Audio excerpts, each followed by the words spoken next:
was like, who are you waving at? Thought you were waving at Owen for a second. I'm like, what? Can we get a sound check here, Chris? I got them plugged in through here as well. So I'm not hearing anything from them. Were they not talking? She was talking unless it was muted. And try again, get them talking? Can you give us a sound check, please? Yeah, I was talking. I'm not muted. Oh, we got you now. We can hear you now, loud and clear. Okay. Sorry, I'm having some Wi-Fi problems. Do you think if I turn off my camera, my screen will still come up? Yes. Okay. I'm not a tech expert, so I thought I'd better ask.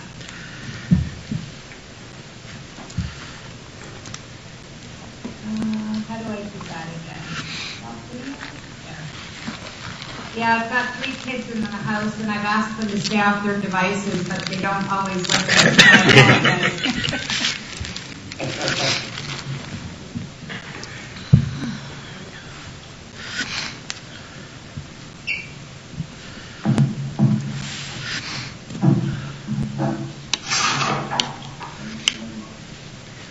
Moved by Councillor Moffat, seconded by Councillor Hudson. Resolved that the regular meeting commence at the hour of 7 p.m. And be it further resolved that Council acknowledges that we are meeting in the Robinson Superior Treaty area on lands that have been traditionally used by several Indigenous nations. But we would like to pay special recognition to our closest Indigenous neighbours, the communities of Bidion, Nishinabek, and Pic-Mobert First Nations. We wish to recognize the long history of the First Nations and Métis people in our region specifically and show respect to them today. All in favor? Call the meeting to order. Are there any additions or deletions for the agenda? Seeing none. Moved by Councillor Hudson, seconded by Councillor Moffat. Resolved that the agenda be approved as circulated. All in favor? Is there any disclosure of pecuniary interest? Seeing none. Next item is the delegation and presentation. So, you're on. Sorry, Owen, what does that say? Do you want to remove the channel? Once removed, channel will not be able to rejoin the meeting. Looks like... Admit. Okay.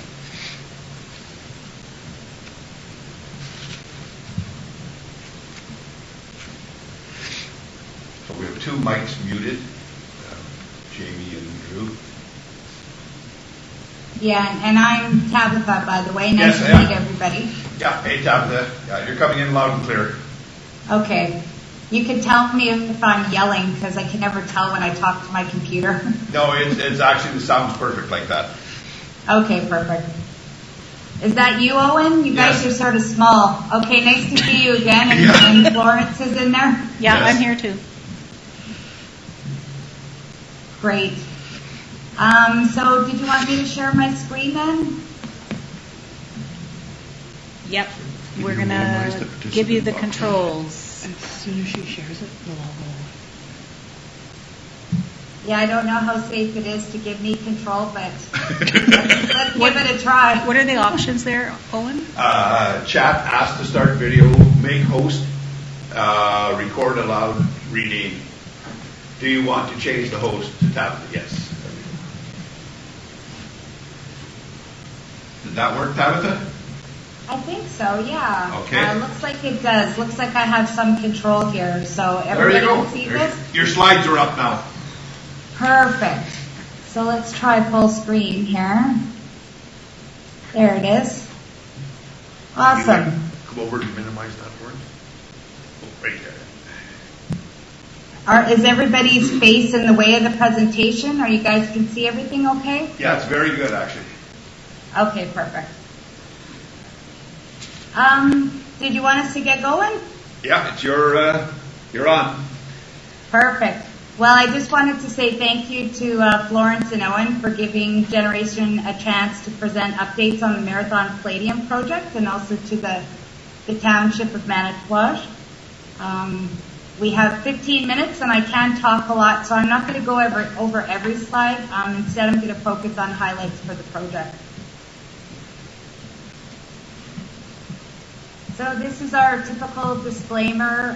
We include it in all of our presentations, especially this that has forward-looking statements and estimates. To summarize, the presentation shouldn't be used to make any investment decisions. So tonight we're going to go over who Generation PGM is, the need for the project. I'll review some of the updates to the project description. We'll talk about schedule, the environmental assessment, and our future together.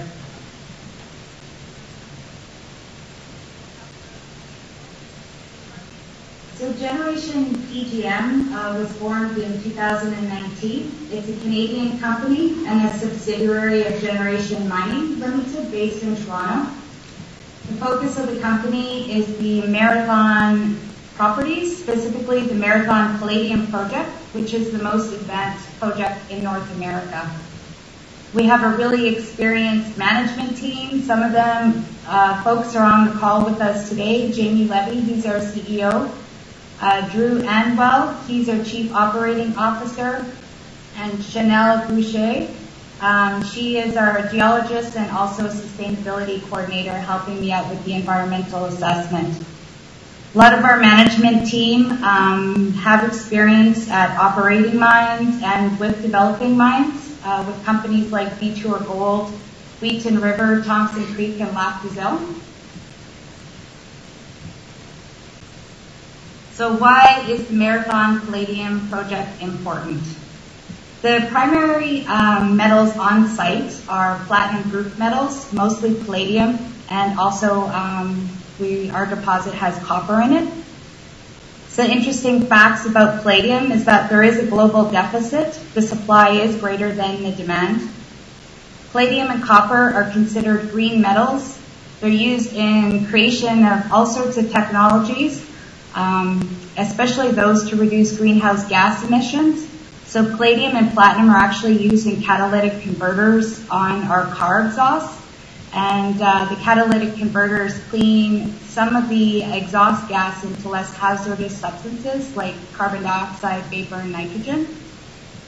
Copper is also found in our deposit, and it's pretty important. We use it in our everyday lives for plumbing, electrical wire. There's an average of like 440 pounds of copper used in a single family home. And palladium, platinum, and copper are pretty good key components in a lot of our technologies like computer hard drives, batteries, circuit boards, all these technologies that are instrumental in our fight against climate change and to assist society and our economies to transition towards renewable energies.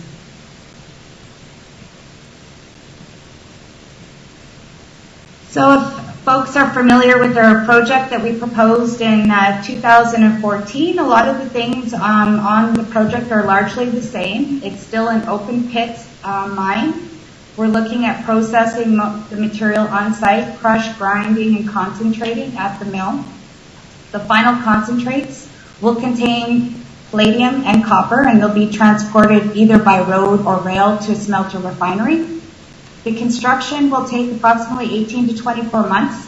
We're looking at a peak workforce about 900 workers for the construction phase, with an average about 450 to 500 people for the construction phase. We're looking at production starting in late 2023 and an operating workforce estimated at about 450 people.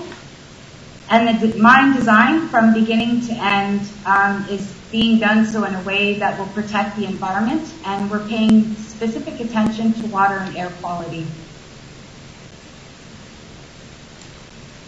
So our feasibility study started in March. We're looking at optimizations for our previous design, and we've actually identified a few value-added improvements.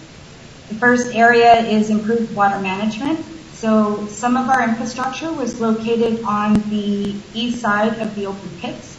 Within the Pick River watershed, we've actually moved a lot of that infrastructure, like the processing plant, primary pressure, truck shop, to more central location and outside of the Pick River watershed.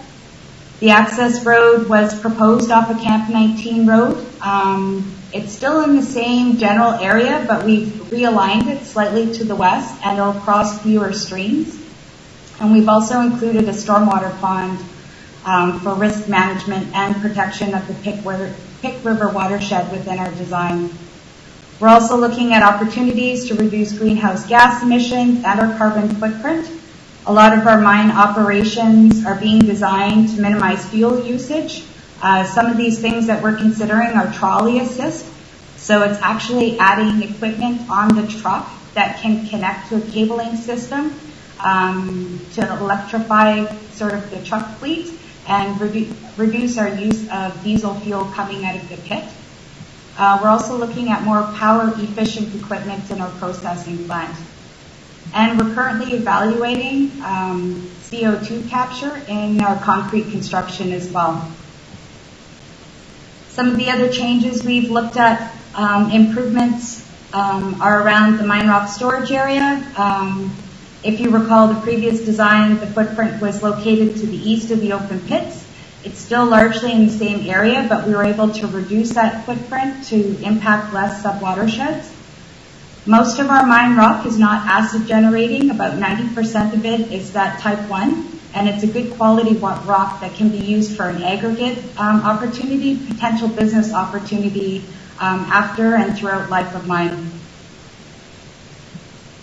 Finally, the process water management facility, or that's what we call it, PSMF, also known as tailings.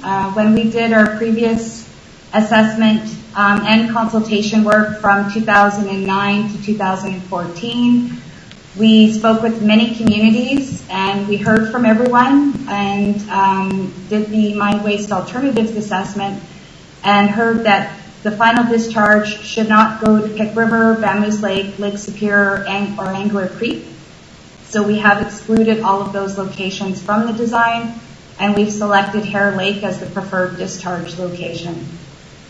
Approximately 90% of the water on site will be recycled in the mill, and any excess water will be treated and discharged as required. But it would meet water quality objectives and be protective of fish and fish habitat. So high-level design changes, comparing the 2014 design to the 2020 design. The processing rate in the mill in 2014 was roughly 22,000 tons per day.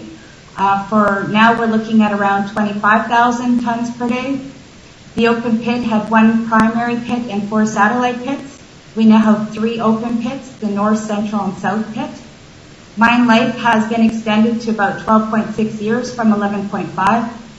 The process solids management facility, again, is in the same general location. It has a slightly higher elevation at 380 meters above sea level.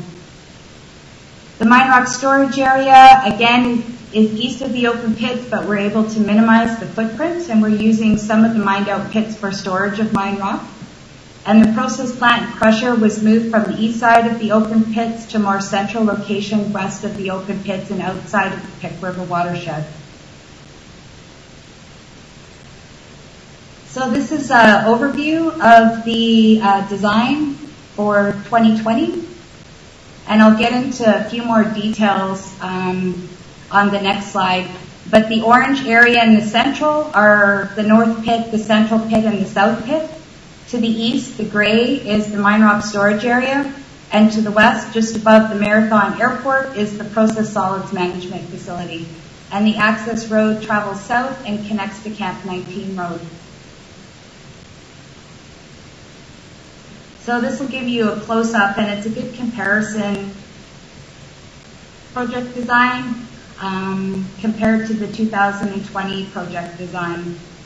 So you can see the process solids management facilities generally in the same area. It's slightly larger. We have moved the discharge line a little bit further to the north to connect to Hare Lake and out of the watershed for Angler Creek. The process plant and the primary crusher, which was south and east of the pits, has now been moved over in the 2020 design to a more central location, with the crusher to the north and a conveyor coming to the process plant. We've realigned the power line that connects north at the Terrace Bay Manitouage line, slightly to the east. The mine rock storage area in our 2014 design was slightly larger. Again, we're utilizing a lot of the mined out open pits to store mine rock, and we were able to reduce our footprint of our mine rock storage area.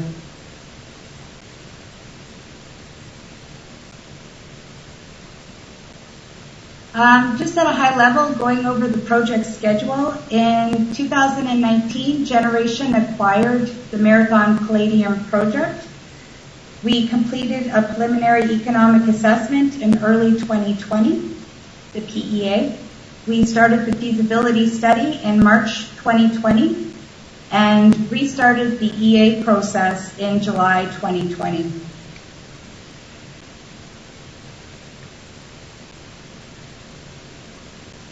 Some of the other work that we've done this summer in May, we conducted some additional baseline studies, mostly to update for regulatory changes, and we completed those studies in August 2020. We're currently updating baseline reports for the environmental assessment. We hope to submit them actually later this week. We're looking at a staggered submission for our environmental impact statement, with the baseline studies being submitted later this week, as I mentioned, and then we're looking at submitting chapters 1 to 5 at the end of the year, and then the remaining chapters for the EIS addendum in early 2021. After EA approval, construction will commence later in 2022, followed by production in late 2023.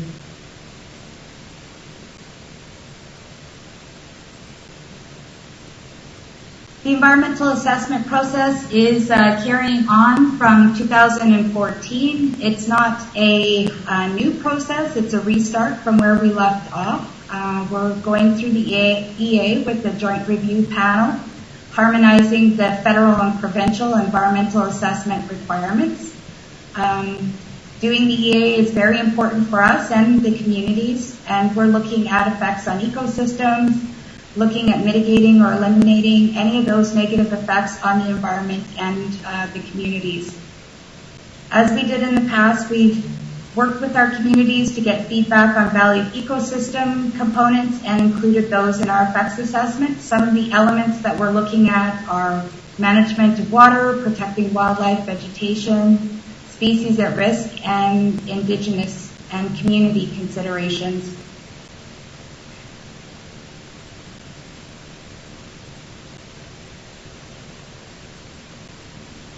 Over the years, I heard from lots of families when I went out and did our community information sessions that a lot of folks were leaving the region.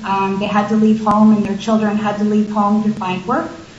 The project will help families stay together and keep young talent closer to home for the next 12 to 15 years during construction and life of mine. There'll be roughly 350 to 400 full-time jobs, and for every position created on site, there are nearly 4 more jobs established downstream in nearby industries. We think the project is a great opportunity for Northwestern Ontario to recover from the pandemic and stimulating local industries and creating good paying jobs.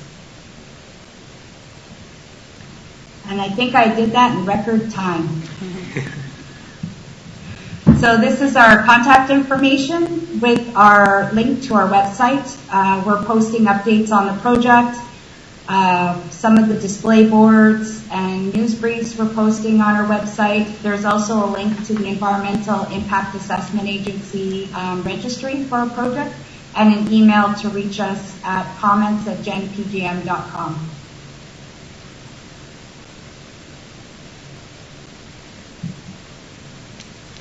Any questions? Yes, actually, I do have some questions. Councillor Hudson here.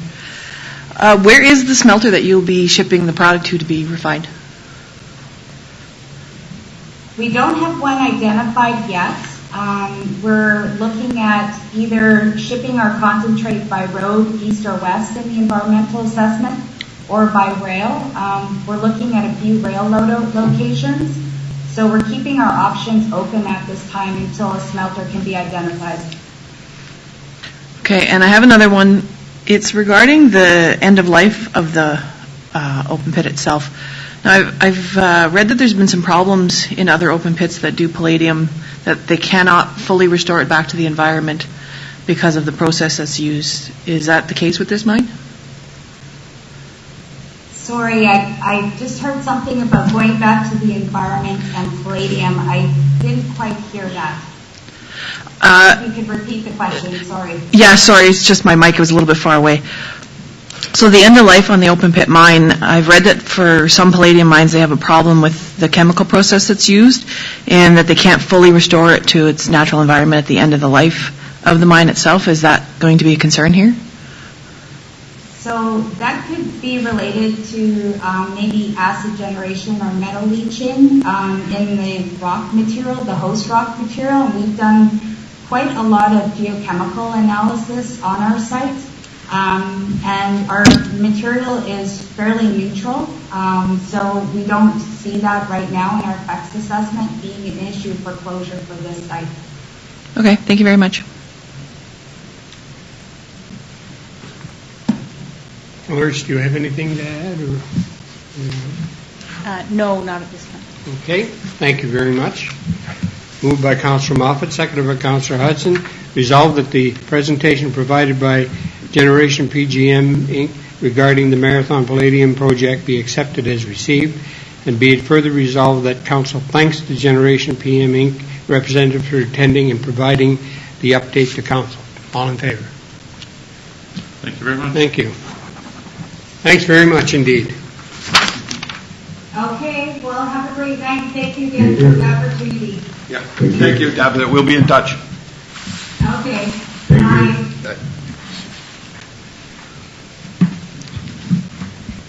Moved by Councillor Moffat, seconded by Councillor Hudson.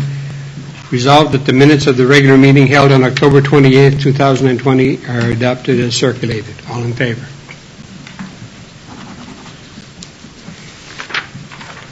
There are no petitions, no correspondence, so just go to reports. Moved by Councillor Hudson, seconded by Councillor Moffat. Resolved that the minutes of the meeting of the Thunder Bay District Board of Health held September 16, 2020 regular be accepted as received. All in favor?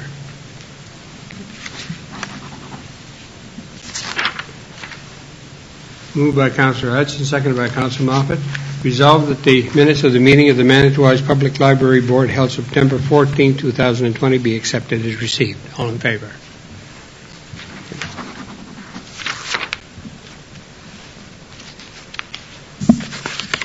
Next item is the annual conference for Roma. Sorry? Oh, where did that go? I don't have it here. I only have one sheet. Sorry. Okay. Thank you. Through the chair. You, eh? Yeah. Through the chair. Monday, we held the official flag raising for the new municipal flag and logo. It was attended by MPP Mike Manta for Algoma Manitoulin. He spoke, along with Mayor McEachran spoke, and the co-chairs of the Community Revitalization Committee. The event, because of COVID, was limited attendance, and it was videoed and posted on the municipal website and Facebook page. As well, TB News did show up later and get an interview with the mayor and MPP Manta about the event as well. As provided for in the 2020 capital budget, backup generator for the municipal office and fire hall was provided for. It has since been installed, commissioned, and is now in service. So in the event of a power failure, we'll have full system backup for this building. With us now being supplied direct connection from Northern Broadband and their system being backed up, we will have both. We'll have power in this building and internet in the event of a hydro emergency or loss of power to the community. So it's a substantial advancement to emergency planning and being able to deal with these matters for the community. We'll have to write this information in the plan, and I've asked Public Works to put a one-page kind of procedure together so that if the group needs to activate it and a certain staff member is not here, that information will be ready available on anything we need to know about the system, how long it will run, size of the fuel tank, if we have to order fuel, all that kind of information will get included into the municipal emergency plan. Just a question about the continuing of the Wi-Fi. Is that basically the whole community will still have Wi-Fi? Is that what you're saying? No. What happens is Northern Broadband has the full cable system from the corner to 40 Manitou backed up. So that tower that's located at 40 Manitou we're direct wired off the system, so we get that service when the power's out because we're directly connected to the fiber optic system, and it's backed up by generator. Okay. The towers themselves around town aren't backed up. But the main tower is? The part of the main tower is. So if you're off the main tower, there's a chance that you will have that. Okay. No, that's just what I was wondering. Yeah. We had a power outage recently in this building, and those of us that had laptops with batteries and stuff were able to keep using and work and work through that event. So this will certainly be a big addition to the municipal infrastructure when there is a problem. Okay. I got a report today from Public Works that the combination plow sander truck that was provided for in the 2020 budget has been completed by the builder. It now has to get shipped to Thunder Bay for pre-delivery inspection by the Freightliner dealer for delivery of the chassis. The truck is finished, and we hope to have it in the community by the end of next week and start the training and having it in service. So we received that up today. That completes 2020 capital projects for the Public Works Department.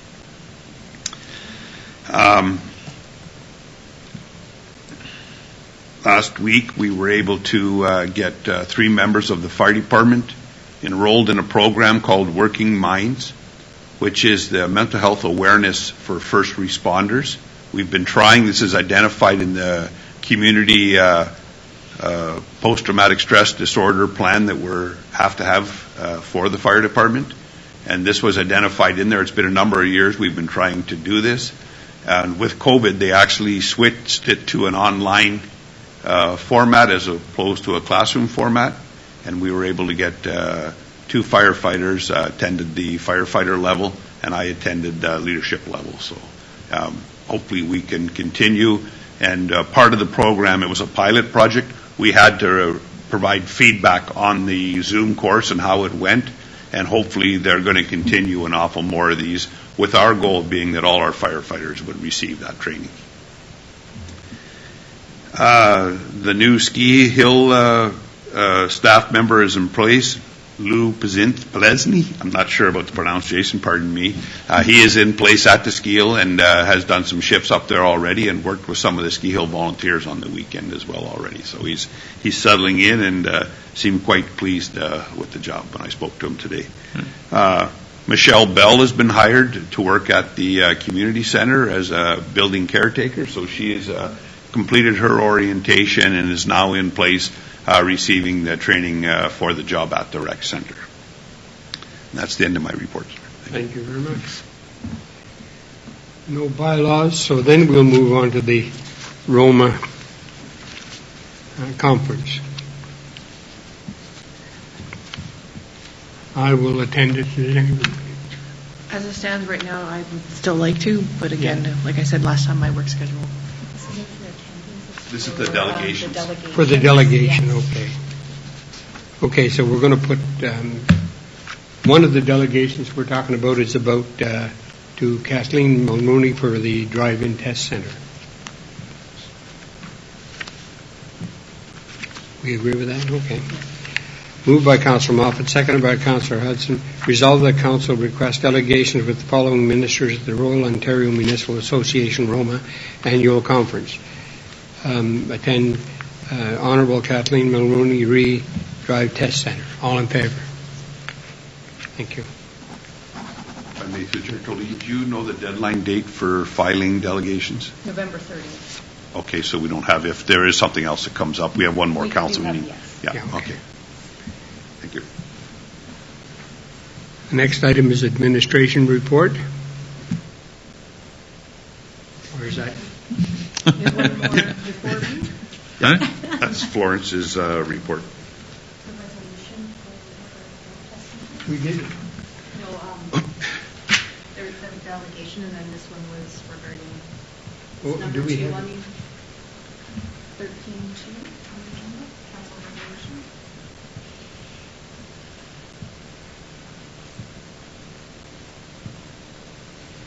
Okay.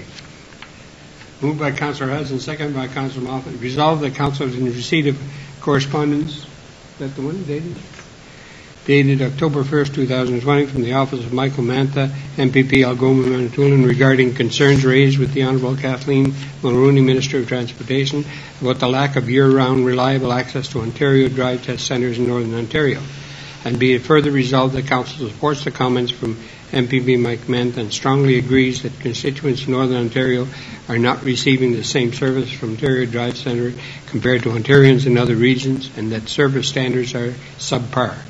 And be it further resolved that council expresses concern with Minister Mulrooney's response to MPP Mike Manta's letter regarding Ontario driver test centres not providing clinics during winter months in our geographical region due to the nature of winter conditions, despite the fact that Northern Ontarians drive the same wintry road that the MTO is supposed to keep safe and clear.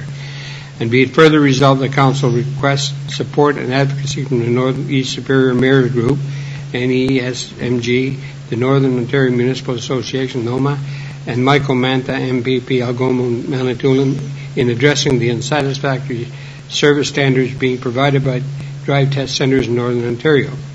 And be it further resolved that a copy of this resolution be sent to the following: the Honourable Doug Ford, Premier of Ontario; Honourable Kathleen Mulrooney, Minister of Transportation; Michael Manta, MPP, Algoma, Manitoulin; Northeast Superior Mayor's Group, NESMG, and Northern Ontario Municipal Association, NOMA. And be it further resolved that council requests a delegation at Roma with Honourable Kathleen Mulrooney, Minister of Transportation, to discuss a reasonable solution for improved year-round access for residents to the drive test services in Manitoba. All in favor?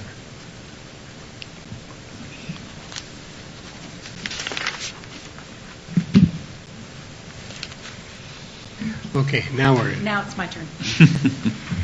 Through you, Mr. Chair, as you know, the Mayor's Group for the Northeast region met recently to talk about a marketing strategy. The economic development officers have met and submitted the application to the Rural Economic Development Program.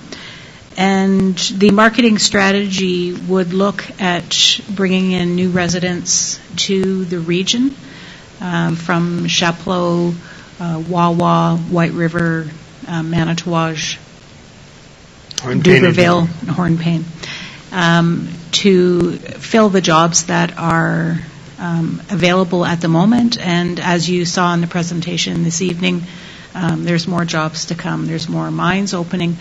And the competition is going to be fierce for these positions, but also for accommodations. We're trying to bring in families so that we can avoid the skilled workforce to live in bunk houses. So this is one component of a multi-phase project. First, we'll put the marketing strategy out, find where there is interest, and then target those areas harder. And then we'll follow up with accommodations strategy and how we're going to be able to find housing for 1,200 to 2,000 new people living in the region. So the Economic Development Officers is looking for a small financial contribution to leverage funding from the province, and that amount is $3,750, which is unbudgeted. So the request is that Council supports the costs for the strategy and our contribution towards the project. Questions? I guess just the one question is how much funds does the 3,700 leverage? So the total project costs are $97,000. So each community, by contributing that same amount, $3,750, will be able to leverage $52,500 from the Rural Economic Development Program. And then the total project costs are almost $100,000.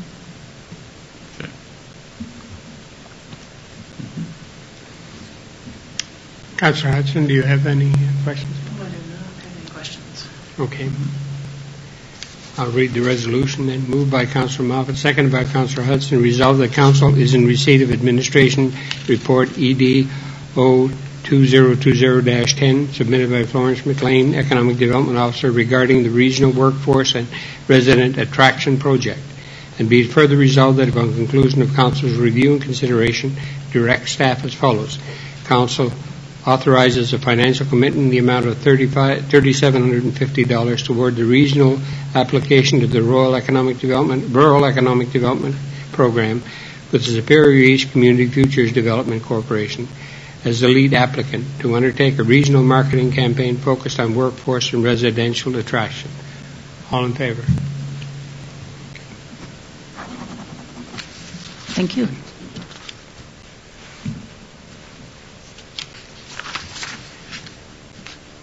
Moved by Councillor Moffat, seconded by Councillor Hudson, whereas Section 239.4 of the Municipal Act 2001 SO 2001 C25 provides that before holding a meeting or part of a meeting that is to be closed to the public, a municipality or local board or committee of either of them shall state by resolution the fact of holding of the closed meeting and the general nature of the matter to be considered at the closed meeting. Now therefore be it resolved that this meeting is hereby closed to the public as the subject matter being discussed falls under the following sections. Number 1, Section 239.2b, personnel matters about an identifiable individual, including municipal or local board employees, community revitalization advisory committee member appointment. Number 2, Section 239.2c, a proposed or pending acquisition or disposition of land by the municipality or local board. 24 Red Wing Avenue. All in favor?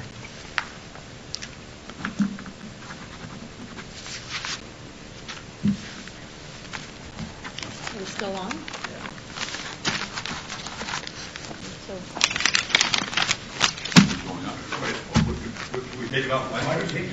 Yeah. Yeah. Might as well.